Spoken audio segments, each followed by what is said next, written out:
The Ole Miss football team had a really fun day on Saturday. That big win over Georgia got the Rebels back in the AP Top 10, and it may get them in the latest college football playoff rankings in the top 12 that come out in a couple of hours. WTVA's Jason Williams caught up with some Rebel fans this afternoon to talk more about the recent success from Saturday night.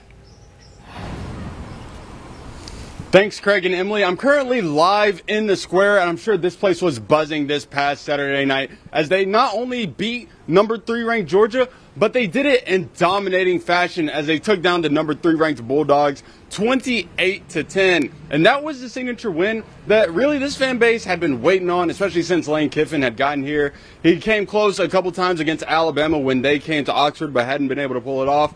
But last Saturday against Georgia, they became the first non-Alabama team to beat them in about 4 to 5 years. So, yeah, this is just a signature win that the Ole Miss team was looking for. And the record crowd of 68,126 people started the fun about 14 seconds too early on Saturday night. They stormed the field and took down both goalposts. And I caught up with a couple of those people who were in the record crowd about what it was like in that atmosphere.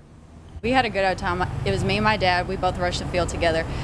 It was honestly a once-in-a-lifetime experience, I felt like, to experience it with my dad. It was absolutely electric. I mean, the fans were buzzing.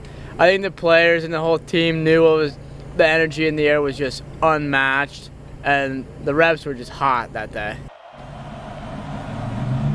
And speaking of the Rebs being hot, they weren't just hot on this past Saturday, but they've been hot the last few weeks. After suffering the loss to LSU, this team has started off 3 straight wins, and all 3 have been by double digits over SEC opponents. Now the college football playoff rankings will be coming up here in a couple of hours, and we will see where the Rebels will be after they come out this Tuesday or tonight, later on tonight. They were 16 on Saturday, but they should definitely be higher after a win over a top 5 team on Saturday. And we will hear more on where fans think they should be ranked coming up at 6. But for now, live in Oxford, I'm Jason Williams, WTVA 9 Sports.